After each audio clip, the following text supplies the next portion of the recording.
Welcome back to the channel. As you know, today is Dyno Day. Dyno Day was supposed to be Saturday, but due to us not having any power, we couldn't put the car on the dyno. But yeah, today's Monday, so we're gonna retry to see if we can get the car on the dyno. And then if some of you are asking where I'm dynoing my car, I'm only doing it at CC Dyno here in Woodbank, and the only person I trust tuning the car is Uncle Men. So yeah, I'm on my way to the dyno now. Luckily it's not far, it's just here around the corner. Corner is not even 1 kilometer from where I'm staying. So yeah, I'm super excited for the day, as we have been waiting for it for a really long time, and we've been really excited as well regarding the dyno. The car's already quite strong, it's just that I would like to get more power out of it, and then yeah, so let's see what we're going to do on the dyno. Let's see what happens for today. We've got power now, so yeah, let's hope and see that everything is fine.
Yeah, we had Dyno day today. It was exciting.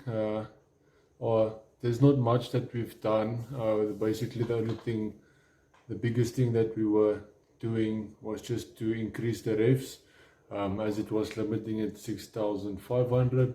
So we just send it up a bit so it limits at 6,900, and then we just made sure that the air-fuel ratio and everything is fine from gear to gear. So we didn't really go out to make much power. And then one of the most important things as well, why I've done this dyno, is to see what things I need to replace performance-wise, and then as well with the chassis and things like that. So the biggest problems that I've encountered that I need to fix as soon as possible is firstly the radiator. It needs a overflow tank, as soon as it gets hot, it immediately pushes out the water through the radiator there on top where that cap is. So yeah, it just then looks like a complete waterfall under complete pressure.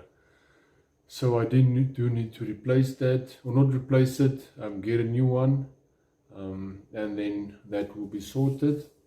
Another problem that I've encountered was when I brake on the master cylinder itself. It's got like two reservoirs, so it basically pushes the brake fluid from the one reservoir to the next one, but instead of it leveling out, it pushes this one that's already full, it pushes the brake fluid out. So it empties this one and then pushes this brake fluid, fill it up completely, and then push it out. So that I also need to sort out, as I don't want to drive around and then all of a sudden I'm out of brake fluid. So that's another big concern, especially for my safety. And then as well, if you check the full video on the dyno, you start to hear like a complete loud brake noise, or a squeaky noise. And what I've noticed is that the caliper at the left back side, the bolts that goes into the caliper seems like it's a bit stripped, worn out or whatever, but so I'll need to fix that as well as soon as possible. It's like I said, the sound is just disgusting. It's really loud, it's really irritating, and it's not the way that we are supposed to do things. As well as the fan is not working. We will sort that out as well, but I don't think it will be something big. I don't think it's the fan itself. I think it's only maybe earth wiring or something like that, but we will sort that out. And then as well, the clutch, if you press the clutch, it's got like this small of a tension, then already it starts disengaging the clutch. So that I want to sort out as well, because when you snap change it, for example, from first to second or second to third, you don't always push the clutch in all the way. So when you change the gears, you basically scratch your gears. So that I want to sort out as well, as that is a big problem. And then as well as this, the rev counter, I think you call it the auto gauge or something like that, but the rev counter as well, it seems like it is not working at all. The wiring, everything is correct, so I'll have to go and check out what's going on there. The rest of the gauges, all of them are working on point, and everything there is fine. So those are the few things that I've noticed that must be fixed as soon as possible, as I cannot drive the car any further without fixing those few things, especially with the brake noise and the brake problem, and then as well with the water overflow tank that's pushing out all of the water directly out of the radiator cap on top. So that we'll have to fix, and then from there I'll take the car out again, I'll drive it again and carry on. But I'll still make another video just whereby I confirm like what I still need to do on the car, as well as the future plans on what I want to do with the car. But yeah, guys, if you've watched the full video, thank you very much. I really do appreciate it. And then if you've enjoyed this video, please don't forget to like it. And then if you would like to see more content, please don't forget to subscribe. I really do appreciate the support as well. And yeah, I've been speaking to a few people as well regarding my YouTube channel on things they would like me to change. So if you see any progress or any differences, please inform me if you like it or not. It's just like I said, I want to make my channel easier for you guys and more understandable for you to watch it. But yeah, that's gonna be it for this video, guys. I really do appreciate you guys watching me, and then also for all of your support that I've got so far. You guys must have a lovely night, lovely day. Good luck with this COVID. Be safe, look after yourselves, guys. This is no joke. And then yeah, be safe, and then I'll see you guys in the next video. God bless and cheers.